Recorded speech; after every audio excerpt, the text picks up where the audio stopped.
Rock this world! So ATS stands for Application Tracking System. It is an AI powered tool basically that employers use to filter applications before they ever see them. Is that correct? Yeah. Yeah. And even, I mean, they were in use even before AI, right? So, like, I mean, obviously now they're more empowered with the LLMs and they're adding more things to it. But, just an automation system that would look for certain keywords or skills. And if they didn't have them, different box that no one looks at. Do modern ATS systems then struggle with like graphics, signatures even, or like two-column layouts? Should people just be really doing kind of like a wall of text 2 or 3 pages long? I know everyone wants me to say no, but the answer is yes. I know they're not as pretty, y'all. I get it. Look, there's a simple trick to check if your resume is ATS friendly. Just copy your resume. So whatever format you're sending to it, copy it, and then paste it in like notes, notebook, and you'll see. Usually what happens is you have some stuff on top and then the columns are here and then stuff on the bottom. And that's how the ATS system is reading it. So it's getting all jumbled. I also don't like it for the human eye because you're having them jump. It's like, is skills more important or is it my experience? You have more control when it's a one pager. I know it's not as pretty. Regarding the graphics, now, do you want like your one pager to be all one font? No bold, same size? Like, no, because humans can't read that. So we still need to make it pretty and there's still some room. I was looking at a UX UI designer's resume and he added some light colors here. So he still had the nice clean format, but added a little bit of touch because he's like, I'm a designer. I literally cannot. And I'm like, that's fine for ATS. But when you start getting really fancy, save that for your portfolio, your LinkedIn profile, your cover letter. Once you get through the system and they're starting to seriously look at you, then you can use your design skills to stand out. Unfortunately, when you start doing that fancy stuff, they're just like for the graphics, if it's like an image signature, it's just not going to be read. And so that's, space that if you have keywords in there or like your skills are in there, the ATS system is not going to be able to parse that out and they're not going to be able to see it. Speaking of keywords, I have heard people suggest before that they can trick ATS systems by hiding keywords in like, the page is white, so they do white text and they just stuff a bunch of keywords at the bottom. Does this work and is it something people should try? No, don't do it. It reminds me of like old SEO, black hat SEO days. I think SEO people tried this out. Some of the systems can tell if it's white on white, but even if it does work, like, why would you want to do that? They're looking for a certain skill. You don't actually have it in your resume, but you're going to fake have it in some white background. So you show up in the ATS system so they can see you don't have the skill and deny you anyways. It's not worth the effort. So some of the systems can track it and go through it, even if they can't. Like, just put the skill on if you have the skill. If you don't have a skill, you're not a good match for the job. You're probably not going to get that first interview. Why go through the effort? Something I've discovered while I was researching for this podcast was the idea that Word documents are a better format than PDFs. That actually surprised me to hear that, because I've always kind of been told that PDF is like the standard when you want to make sure that everyone can read it, everyone can access it, et cetera, et cetera. Is there any truth to that? Are there some like document formats that are better for most ATS systems than others? So there's some truth in that, but not in the way you're thinking, that some ATS systems prefer the docs than others. Like the ATS systems can parse PDFs, docs, like fine. Issue is that when people start getting fancy and building their PDF resume in Figma, for example, and then some of that stuff can't be parsed, then that's when the ATS system has issues. So I think that's where that came from, in the sense that like humans get really creative. I'll make this amazing PDF, and then it's a bunch of images and the system can't read it, parse it properly. And so, yeah, a doc's going to be preferable. The issue with docs, I think most of us know, is that if you're on, like, I'm on a Mac, so when I open a doc, it goes into 3 pages instead of 2. I don't have the right fonts. So I still recommend that you, whether it's Microsoft Word or Pages, build it in there and then export it as a PDF. Then you make sure that it's nothing fancy, crazy, but it's still a PDF and the format's not getting messed up when a recruiter or hiring manager does read it. That makes a lot of sense. Some of the advice we get is basically like, now we have to personalize our resumes. For each resume, it needs to be basically catered to that job description. And so you have people saying like, do I basically need to put the entire job description in my resume? Where's the fine line between like relevant keyword integration and keyword stuffing? I do think you need to tailor your resume to the jobs, but very lightly. And it depends. Now, if you're like early in your career, you're going for like a really broad range of jobs, especially if it's different industries. Maybe I have a degree in psychology but I want to go into marketing or I want to work with kids. Yes, you need a separate resume for each one, like make it very specific. These are very, very different jobs. But as you get more advanced in your career, to tailor your resume, the first thing you need to do is always have the job title you're applying to should be part of your title in the resume. So for example, when I was on the market, I was looking for head of growth, head of marketing, head of product marketing, head of growth marketing. These are all roles, senior growth marketer, senior growth marketing manager, any of those, right? So I can't put all of those in there, right? So I have some general ones like head of growth, head of marketing, product marketing.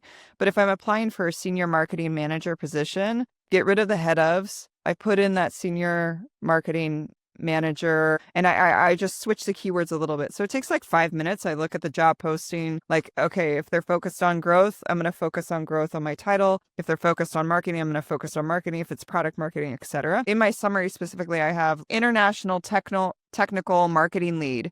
Okay, so if it's a senior role, I'd say senior marketing lead.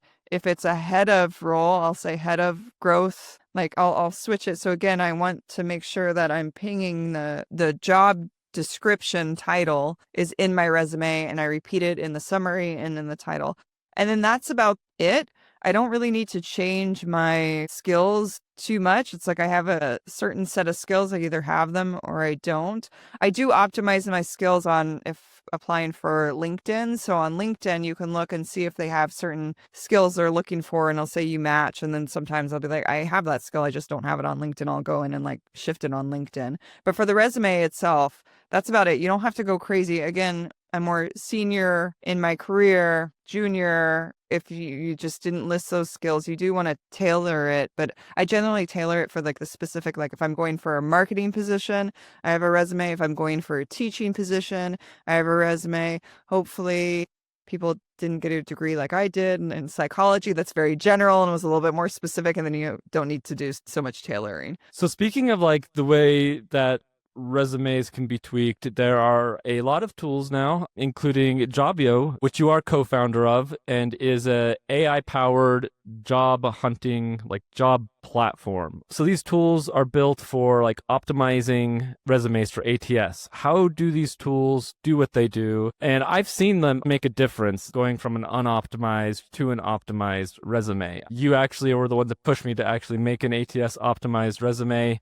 I did it and I definitely started getting more traction instead of feeling like my resumes were just going into black holes. How much of a difference have you seen them make and how do these tools do what they do? It's reversing what the ATS system does, right? So it's parsing out the resume, making sure we can parse it out. And a lot of people are missing sections. I've looked at a lot of resumes and that title is missing on the resume, or they only have like one small little piece of the title and where they can optimize it more. And a lot of them go beyond like, okay, yeah, you have the ATS like optimization. Are you getting through the ATS? Do you have the keywords there? Do you have all the stuff? But some of it, like having achievements instead of what you did on the resume, right? They'll look at it a bit, but that's more for the human as well. So it's just kind of reverse engineering what these ATS systems are doing. And a lot of it is actually programmed in. It's through an algorithm. It's not necessarily actually AI doing it. It's just programmatically looking at what you have in your resume, what you're missing. Do you have projects? Not everyone needs projects, but it's like, are projects there? Do you have your education there? Do you have your languages there? If in Europe, languages are really important. So all of those pieces, and yeah, it's just looking and then giving recommendations. I highly recommend anybody Jobbyo or any just ATS resume optimizer, put your resume in, because I think a lot of people forget that step. I remember I was doing a resume for a friend, and I wasn't thinking about the ATS system. So I built like something in Figma and it looked really pretty. And then I was like, no, that's great. It's Yeah. pretty. It's not getting through. Yep. Yeah, that's exactly what my experience was as well. I had a really nice, I wouldn't say beautiful, but like efficient and fun resume that I really enjoyed. And I even helped others, like I helped a friend build their resume back in the day, and they were a painter, so I did some like painting splashes and stuff. I was really proud of that work. But in the age of ATS,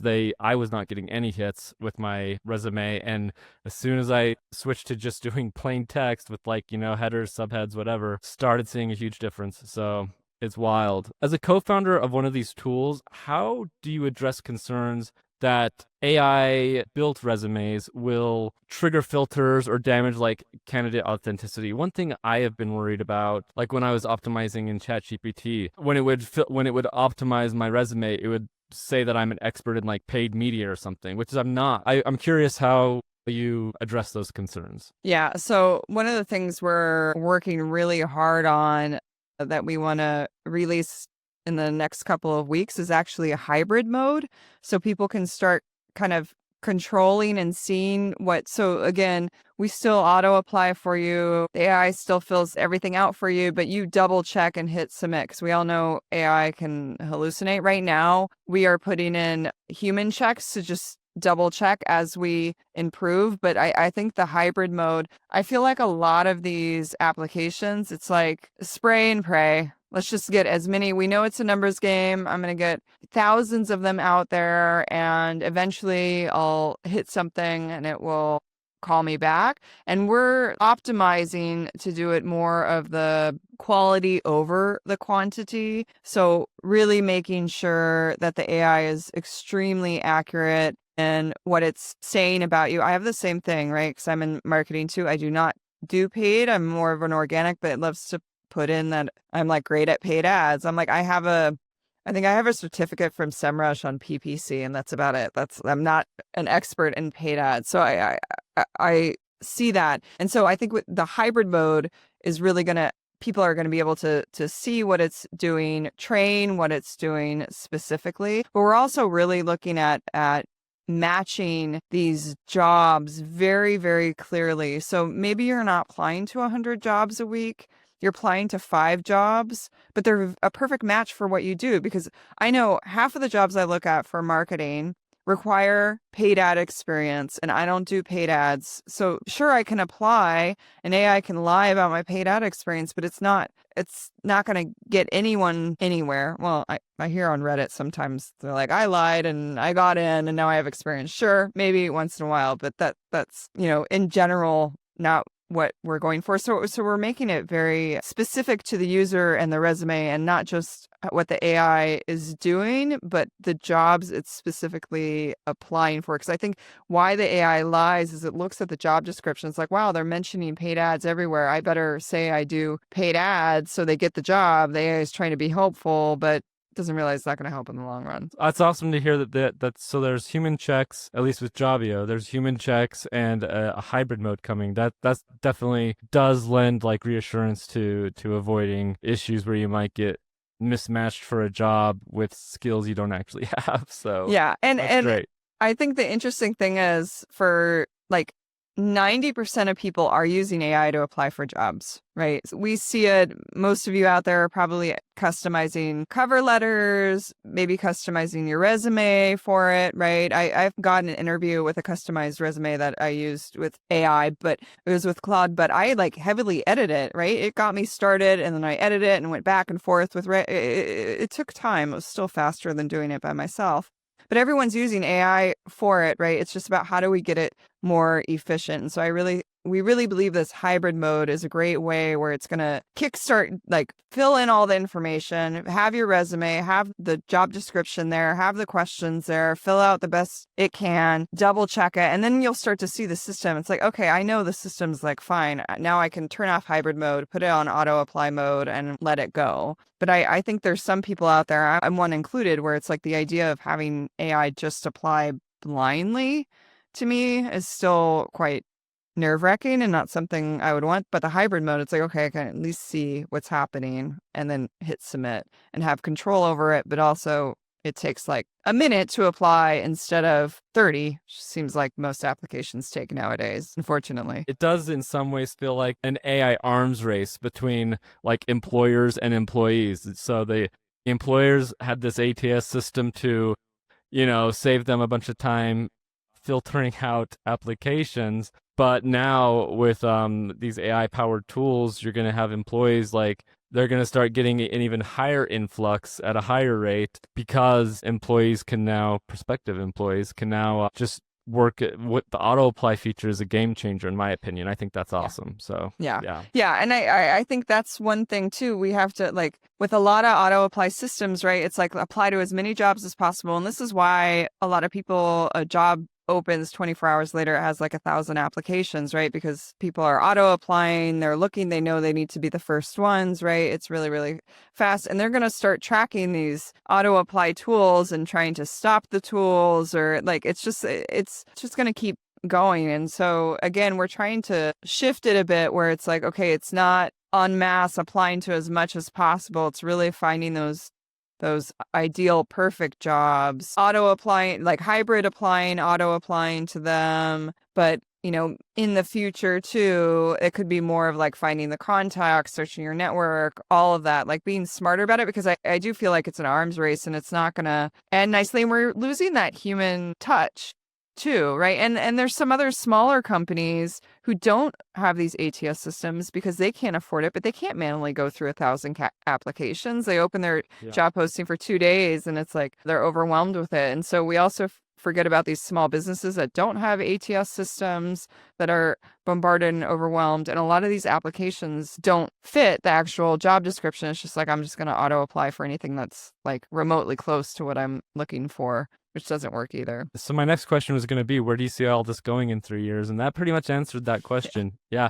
I love the idea though of, you mentioned like leaning more on your network. Do you have it? Like, are there any ideas on integrating that as like a feature in like Jobbyo or other platforms? I'm kind of curious how something like that might function, unless that's like proprietary and something you can't talk about. No. It's our bigger vision, I would say. Like, we're looking at not being like your job search tool, but your career tool. So it goes beyond just the job search. But even when we've heard the saying, like, always be applying. So even when you have a job, like, wouldn't it be nice to have still like 95% perfect job? And what if it's at like a dream company that you love, like that you would love to work at, and but you're not looking, so you don't even know that they're out there. And so kind of having this, it's a very one-sided market right now.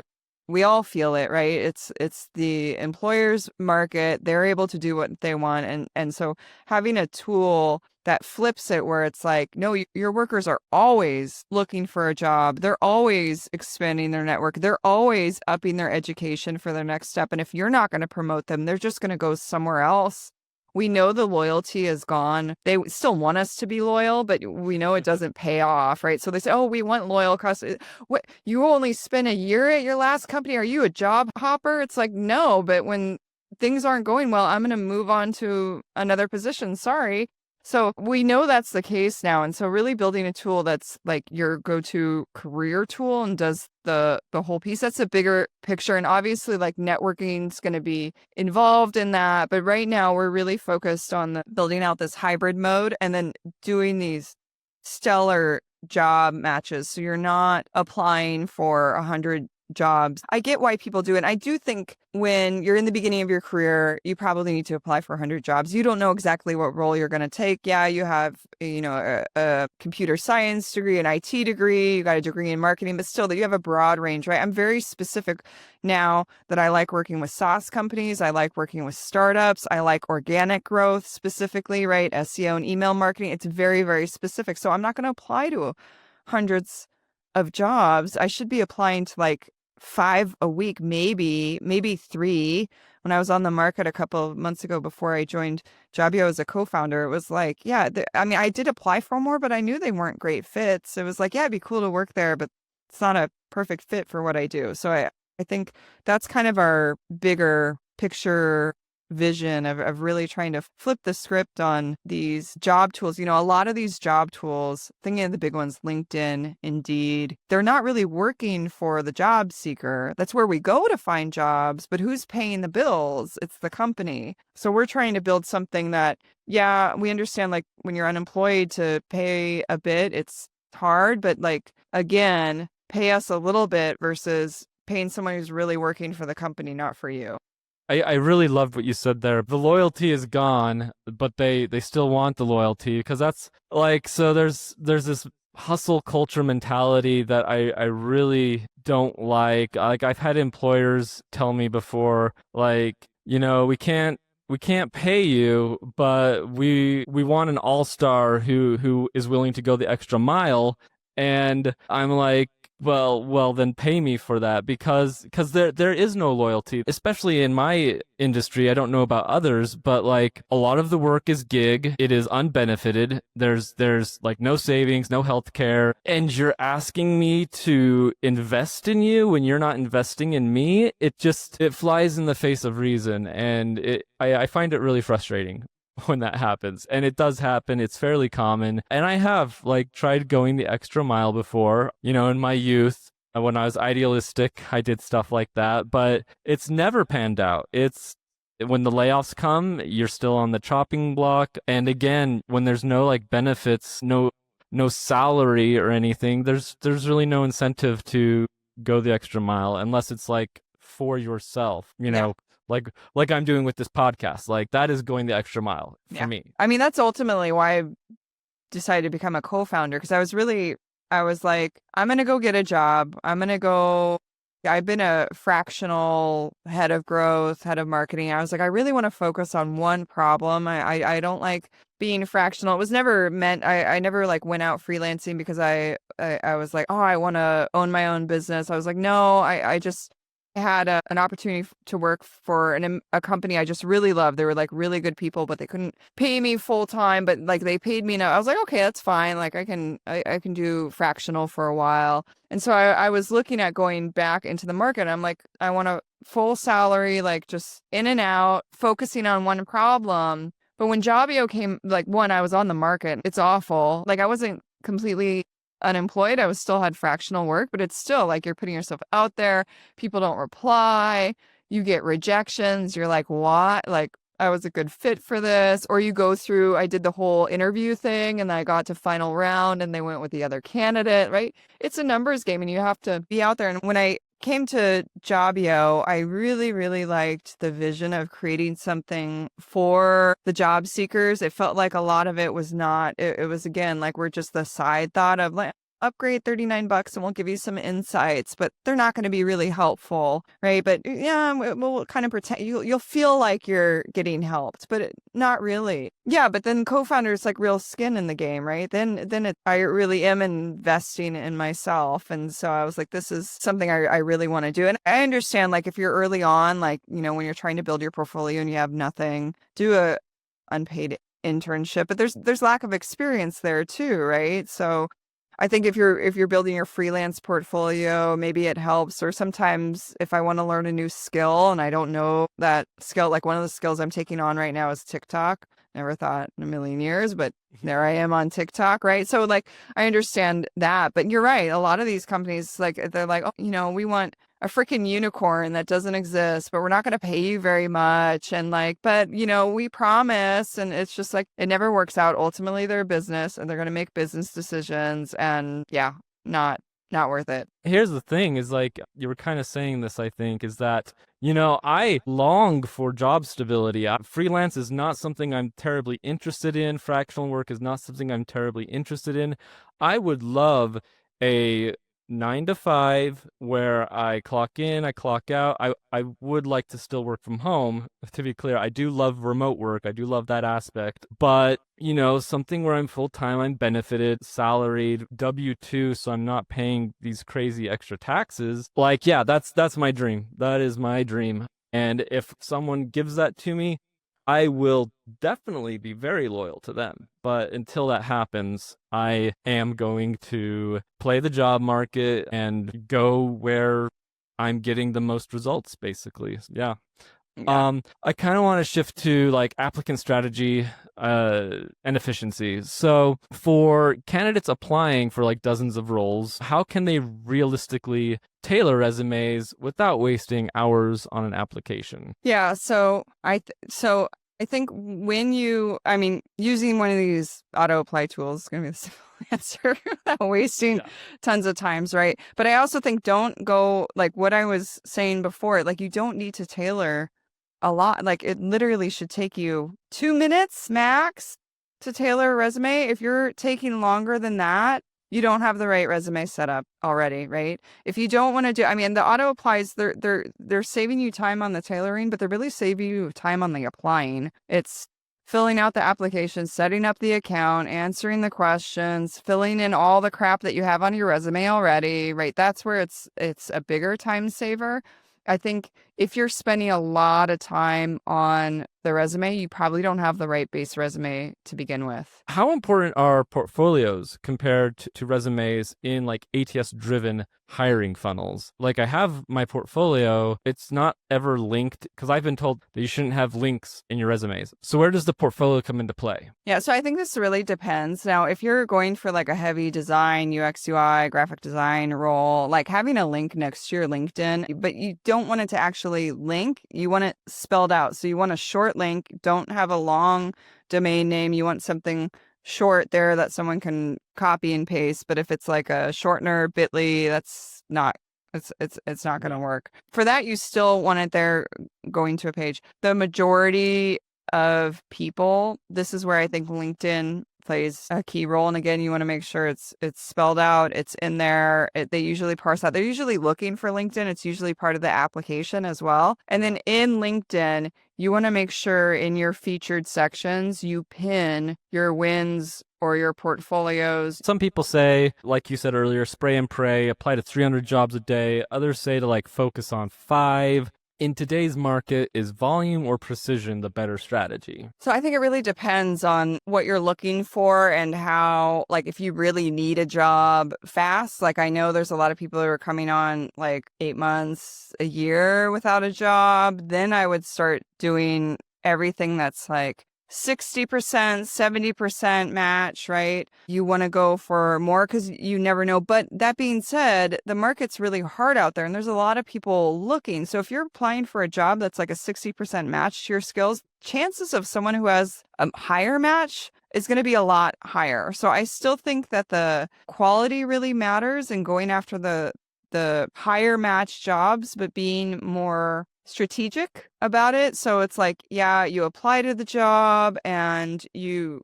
customize the cover letter very well and maybe reach out to the recruiter. You check your network, see if anyone works there, you have any connections. It depends. I know like trying to reach out to the hiring manager team, maybe the person that you'd ultimately report to, that can be a turnoff as well. So I don't recommend going like completely stalker crazy. I mean, it's both ways. You have to test it out, a feel for the company. Like I work for startups, so they tend to like that more go-getter attitude. But if you're going for corporate roles, that's not going to work as well. So it really depends. You have to play. It's tough. It's also, I think, selling yourself. I see a lot of people looking for jobs. They're not active on LinkedIn. They're not updating LinkedIn regularly and sharing. I get it. Guys, I do not like LinkedIn. I'm posting there now because it's important for the founder journey. And that's a huge growth lever for early stage startups, right? So I am doing it now, but I get it. It's not fun to put yourself out there constantly. And it's a social network and it's kind of cringe sometimes, except if not many people are doing it and you're doing it, it's going to help you stand out, whether we like it or not, unfortunately. You sound a little like you might have some introvert tendencies there. Yeah, I'm an introvert extrovert. People are like, you're an extrovert. I'm like, it's kind of exhausting. Give me Netflix and a night in anytime. Yeah.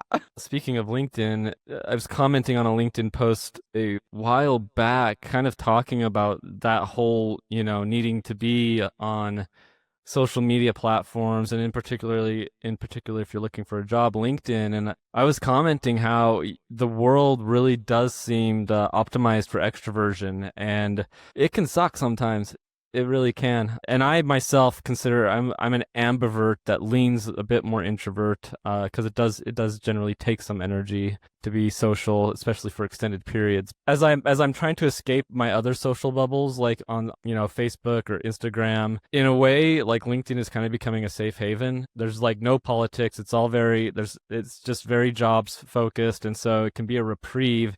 And so I do find myself commenting a bit more on those, but the idea that you have to not only you have to comment daily, engaging with different posts, you have to post daily. It's a rough concept to wrap my head around as someone who prefers more to listen and digest than necessarily talk just for talking's sake. I get it. A couple of tips I would say that I tell myself. One is I don't like if daily is too much, don't do it daily, right? So pick for commenting 3 days a week, right? It's consistency. Even if you're just I'm going to comment on Thursdays. Cool. Comment on Thursdays. You're still ahead of the person who's not doing it at all.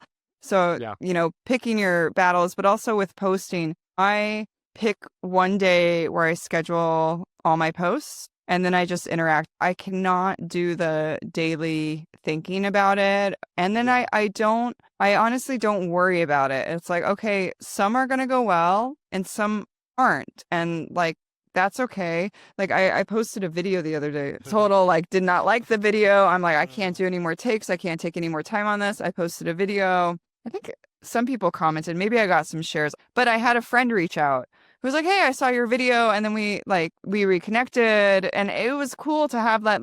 I think it reminds you. She didn't comment on it or reshare it, but it caused her to reach out, and that's the benefit of posting regularly and interacting regularly, not daily, regularly. I think is the key because you're right. It is an extrovert world.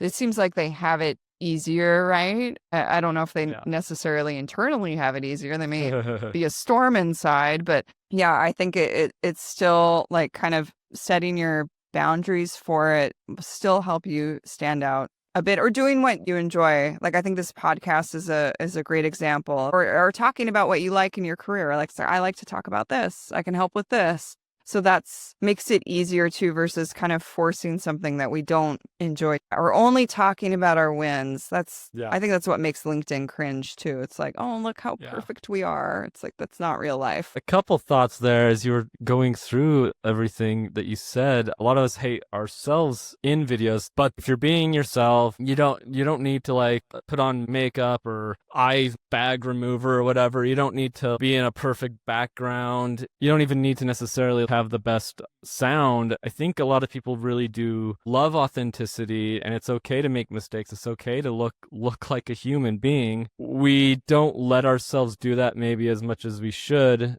I have a client and I'm trying to get them to do videos, and they want that perfect background, or they want to make sure they're not smiling too much or too little, or that the angle doesn't make their forehead or their chin look weird or whatever.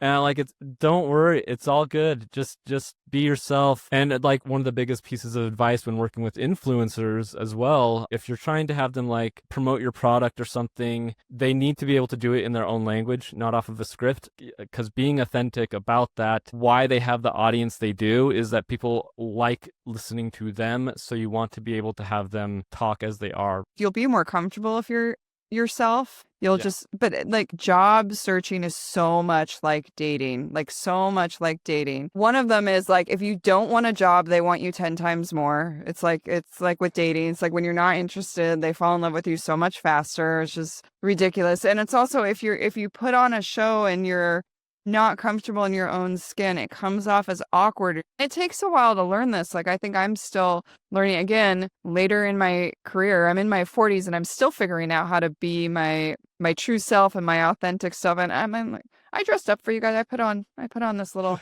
jacket thing for you all, right? I mean, I guess my true self would be in a sweater, and I'm okay, I'm talking about the job search. Maybe it's better to have it, but that's about it. That's it. Now I don't do anything else. It's I don't wear makeup every day. I'm not going to wear makeup on a podcast. In the past I would have. So I think as we get older, we become more comfortable in our skins, but it's still, I think this is a huge social media influence. As I'm doing, playing around with TikTok, really trying to understand TikTok as my new upskill. And it's like so easy to look at these beautiful kitchens some of these influencers have and these perfect pieces. And I'm like, I can't do that. I'm not going to be able to replicate it. My counter's a mess, like whatever. And I just went with it. And I was actually really happy with some of the videos I created because it was more realistic. It was more real. Like like people are going to want this because this is what they have. I'm like doing crafts around the house with like toilet paper and paint and glue. It's like nothing special. It's like, yeah, but that's what everyone has around their house. No one has these. Some influencers have these like crazy tools. It's like it's more real and people connect with real. And obviously it depends on the platform as well. I'm not saying, show all your flaws, but the more you can be yourself and real, the more people are going to resonate with that and you're going to stand out. So that's what's always hung me up on socials. I'm like trying so hard to like be perfect. And then I remember humans aren't perfect. We're real people. Life happens. Exactly. Yeah. So this is a digital background, but it's a picture I took of my living room. So Nice. it's my actual space, but it's very warm and cozy and it feels very much like me. And the background I actually have behind is not too bad, but it's just like a plain like yellow wall with like a plant and a curtain. And I don't know, I really liked that just the sun and the warmth of that particular spot, but I can't really put my podcast equipment there. So that's about the extent, I guess, of manufacturing. And yeah, I did like shower and like put on a shirt. So put on a shirt. I love it.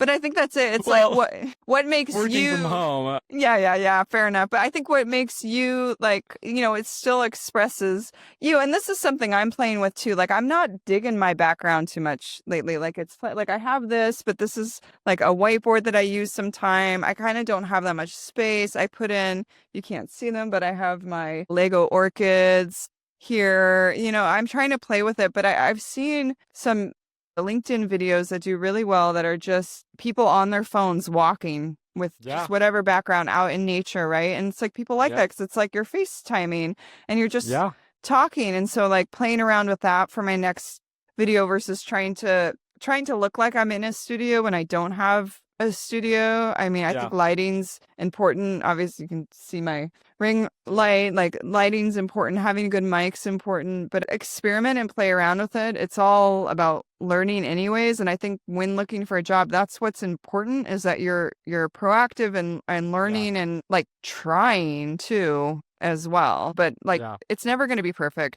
I think all of this is very much applicable to a lot of job platforms now are asking for like video introductions or when you get to the actual interview stage. This is all like useful tips, I think, for that stage. Yeah. So I think it's that's the other thing where we want to flip the script on the video AI interviews. Like whether or not you want to apply for a company that does an AI interview is up to you, right? Everyone's kind of at a different level. But I notice when I'm applying for jobs, I always mess up the first couple of interviews, or not mess up, but it's like, I could have said that better. I didn't prep that question, And that's one thing eventually we want to do as well is like, why don't we have AI do mock interviews for the job seeker? So you can get that mess up. Because it's like whenever I'm on the job market or I'm thinking about going in the job market, it's like I kind of need like that month of making mistakes. And you don't want to like have your dream job and apply for your dream job be the first interview you've had in 6 months. You don't. You want to be able to mess up. And so I think, again, building tools, I feel like a lot of these tools are built for the companies. Like, why not flip it and have an AI interview, get all your mess ups out early on. So when you have that dream interview, you ace it. It's just like warming up before a run. It's just like practicing your voice before singing or anything really. You have to warm up. That's how you get to that muscle memory stage where you're in the zone, you feel comfortable, and it's just second nature to you. And it's hard to do that if you aren't doing like mock interviews. So I've used like ChatGPT. If there's a tool out there where you can actually do like an audio to audio call, that's the dream. So that sounds like it's also something that Jobbyo is working on? I'm not working on. It's on our list though. I mean, more than just like the audio to audio, but having a practice interview and then actually having feedback of like, hey, you did well on this, but we didn't like this, right? And so brilliant. Seeing where we can help people with the whole process. Right now, we're really focusing on that first, like getting in the door interview, but we already, like, again, we have this bigger vision of of being the career tool and being built specifically for job seekers, not, oh, we're going to be built for companies and then, yeah, maybe we'll throw some bones here for a little extra revenue to the job seeker. But kind of, yeah, I just think a lot of these tools, people love to go B2B. I get the big money, enterprise money is there, but we want to flip the script a bit on it and really focus on the job seekers. I like that. I like that a lot. So with the shift kind of towards skills-based hiring, how should candidates rethink their resumes when like employers prioritize competencies over necessarily credentials? Maybe this is because I'm in the startup world, but like the credentials have always surprised me. I mean, there's still jobs that look for credentials. So I think it really depends on what industry you want to go in and what type of company you want to work for, right? I don't work for large corporations. I haven't for a long time. I generally probably wouldn't like it. I prefer to have some influence. And so they don't really care what your credentials are. It's more of like the outcomes. And I think this is where if you see that the types of roles you're going for, this is what they care about. I think this is where having your own case studies, side gig, kind of being an influencer. It depends on your role. Like if you're a developer, you're going to be an indie hacker as your side gig, right? If you're a marketer, you're going to be some sort of influencer on some piece of it. Is it a blog, SEO, right? Is it social media for the social media piece, podcasting, video production, whatever, all of it. But I think showcasing what you do and having these kind of side gigs or side projects are going to become more and more important because people can go to school and learn, or they can use ChatGPT to answer all their questions. There's tools out there that like literally give you answers while you're interviewing. You like let the tool run. I think that's crazy. I couldn't do that myself, right? But like you can fake it until you make it, or you could just have a side gig and learn there. Again, this is why I'm taking on TikTok. It's for my own like thing to study because we know Jobbyo, that's an interesting play for us, but I'd rather learn on some like account I can throw away versus on our own account and do the mess ups there. I think that's where it becomes more important. And if you struggle with that, maybe you want to do some pro bono work. But again, I think it's better to work for a nonprofit or some cause you really care about, volunteer, versus work for a company for like no money or slave wages. But up to you, right? It's where you can get that experience and learn and then showcase your wins. So for candidates with career breaks, like job hopping histories or big pivots, is what you said also applicable, more showcasing their skills through like portfolios or just their own side work or starting their own thing? What is the smartest way to position themselves? I think you need to think about the employer that's looking at your resume. So for example, I think a lot of us have, especially if you're a marketer, but a lot of us may have a side gig company that you've run or kind of always have on the side. And then when you're unemployed, you like bring it up. And then when you don't have it, you don't have it, right? Like I remember I was looking at one resume and they had that they were working there for 11 years through all the other jobs they did, which is probably 100% true. So maybe this is like lying on your resume, but whatever. I totally condone this kind of lying. Don't put it there when you're employed because they're going to think, oh, they're not committed. Remember, everyone wants the loyal. They're not going to be loyal to us, but we have to be super loyal to them. So don't have it. It's just have it as, okay, I was fractional when I got laid off and now I'm looking for jobs. So you want to always tailor it. You know, I leave out short gigs if they aren't useful in me finding a job. So I was a co-founder for another company for a while. I had it in my resume recently because it was a very heavy AI, ML type startup, and I really wanted to try to go more into that space. But it was a short, like less than a year stint as a co-founder. I did not put co-founder on there. Right? I was doing product marketing. So I put what I did, right? Product marketing manager, head of product marketing. I'm not going to put a co-founder. No one wants to hire a co-founder. I'm not going to put a co-founder. Now that I'm a co-founder and we're looking at raising, guess what? Co-founder, because investors like it. So you want to shift it to what the person is looking for. Like ultimately as job seekers, we are trying to sell ourselves, and don't be shy about selling yourselves and putting yourself in the best lights. I mean, it depends on each case, but you really want to, frame your resume. Don't be 1,000% honest. I know people say they want that. It's not going to help you. You want to tweak it, make yourself look good. I mean, don't lie and put jobs that you never did, right? But at the same time, if you've been unemployed for 8 months, but you've been side gigging here and there, well, yeah, no, you're a fractional whatever doing that work. That's true. Put it on your resume, like that you are able to get work. That makes you stand out. But if it looks like you have a big gap, you haven't been doing anything for 8 months, that's not going to help you as much, right? So it's all about kind of positioning ourselves in the best light, tweaking things in the best light, and explaining our skills in the best light, right? So yeah, I was a co-founder, but what was I really working on? Product marketing, right? So it just depends on what people are interested in, not going on the job market. But if I had to, I'm not going to put founder of anything, even if even my fractional work, right? I'm not going to put founder. It's going to be fractional head of marketing or head of growth or whatever position I'm applying for. So I think that's important, is really learning how to sell ourselves and position our experience in a way that makes the employer be like, yeah, I want to talk to them. That makes sense. Not something that throws up red flags, even though if it's 1,000% true. Speaking of red flags, I want to go over like risks and scams as they pertain to job seekers and like the rise of like AI generated fake jobs, deep fake recruiters. It's kind of crazy. I'm kind of curious what advice you have. I know Jobbyo is working on like a ghost job verification system. So yeah, how can we spot and avoid these things? Yeah. So we do have a ghost job detector. It's live on our website. You can go in and you can paste in the job. But I think the things to look for is like, is the job really vague? Is it missing, for example, certain states like California, you need to have the salary. The salary's not there, right? If it's a very old job and someone sent it to you and it's like months old, that's probably not accurate as well. If it's a junior role, but it says to manage people, or if it's a manager role and it says you only need 2 years experience. So all of these like kind of aren't fitting. That's basically what our job detector does. So that's one piece of the job detector. I think anyone who texts you on WhatsApp about applying for a job, do not answer. That's just automatic.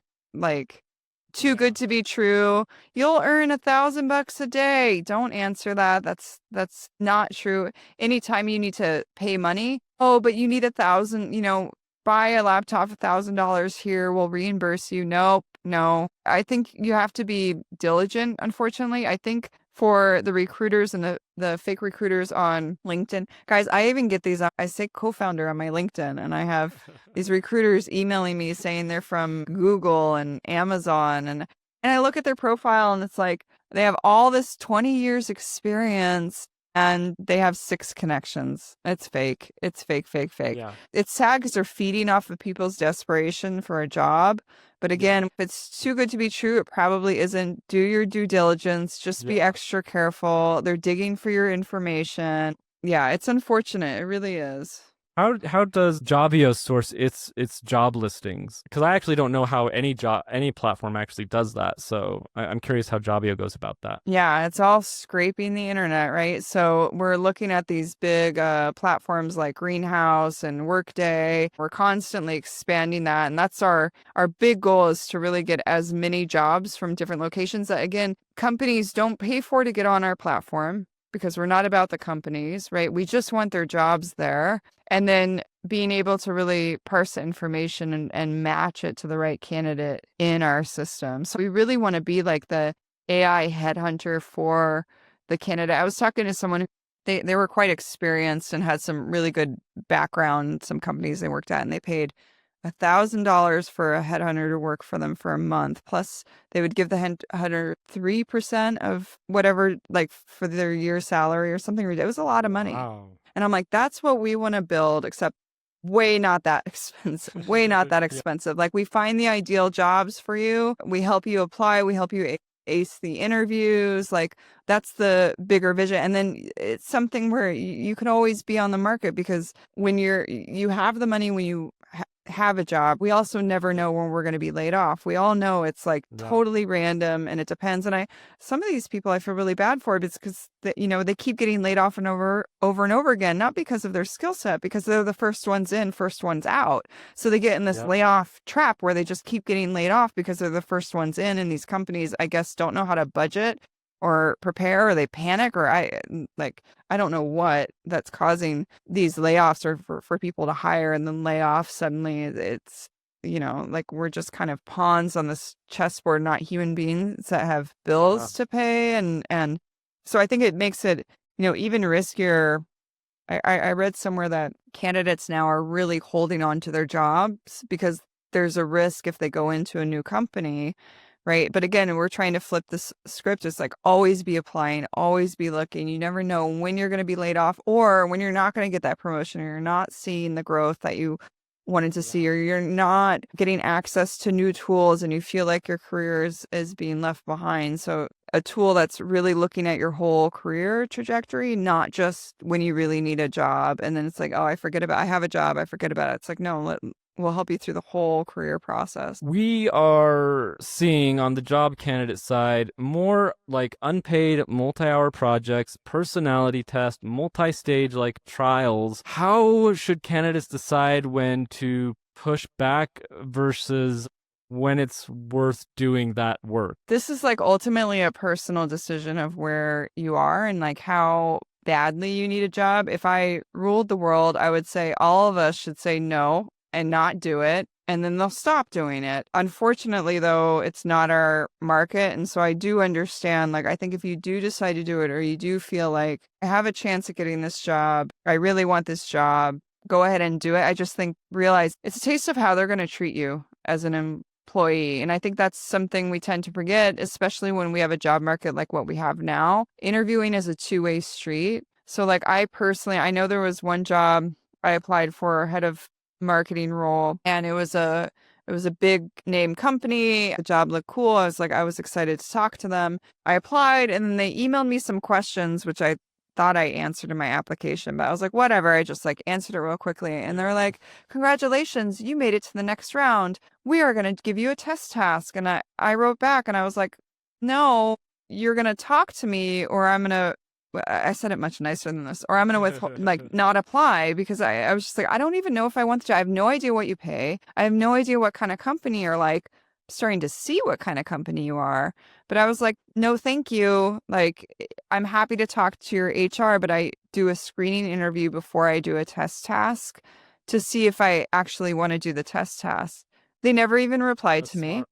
So, but that's not the kind of company I wanted to work for. Also, I think I was applying for a job and I actually got a paid test task. And I don't know if this was because it was such a small company that he was like, I want candidates to know I'm taking them seriously, or if he was just understood. He gave me a bunch of their stats. He's like, how would you grow us? And so it's like, to me, it was very clear he could take this and give it to another candidate. It was just really cool that he paid me for the test task. I actually didn't get that job, so I was runner-up to someone. He decided to go with someone else. But the fuzzy feelings I have for that company, I will always be a fan. I've recommended their platform to people. Again, it's a personal decision. If you have space, I'd encourage you to remember this is how they're going to treat you. It needs to be a two-way street. I mean, I personally like personality tests. And when I was joining Jobbyo, I did one, and my co-founders did them, and we sent them to each other, and it helps us learn, right? But they're not sending you the test that your direct manager did. I don't have a clear answer for it, but I do encourage you to push. If it doesn't feel right to you, it's not going to be a good job, and you're not going to last there long anyways, or you're going to be completely miserable. Push back. If enough of us push back, they're going to stop doing it, especially when the market flips. And I do think the market will flip eventually. I don't think the market's always going to be like this. And so I think we need to kind of hold strong together as a group. But I also understand, like, if you do decide to do it, don't beat yourself up for it. Don't beat each other up for it if someone does decide to go jump through all the hoops. Some people need jobs more than others. Some people have different obligations. And yeah, it's tough out there, so I feel for you all. Yeah, I feel for a lot of people right now. Man, it is rough. I think that's everything I had that I wanted to talk about or ask. Was there anything that you had on your plate that you'd like to close out with? No, this was just really fun. I enjoy like giving my knowledge about the job market because I know not everyone has it. I encourage people, if you have questions, like connect with me on LinkedIn. I do answer all my DMs and I actually mean it when I say it. But I do try to it's a tough market out there. I think, the reason why I joined Jobbyo is because we're actually making something for the job seeker. So if you want to check us out, we have free tools. It's jobbyo.ai, or you can search Jobbyo. We have some free tools. We have a freemium. You can try out our AI auto apply too. But yeah, just hang in there. Thanks for having me. Likewise, thank you for being on the show. Did you enjoy this video? Hit like on YouTube or rate the podcast 5 stars on Spotify if you did. And share it if you think it could help others. Please also subscribe, check out my other videos, even if it's just as white noise, or support the channel via buymeacoffee.com/rockmarketingllc. I love learning, talking with people, and sharing ideas that can benefit anyone who listens. Your support helps me keep creating and covering the costs that go into making this content. Please drop any questions in the comment section and suggest yourself as a guest if you have a topic you're passionate about. Thank you for watching, and I look forward to sharing more with you soon.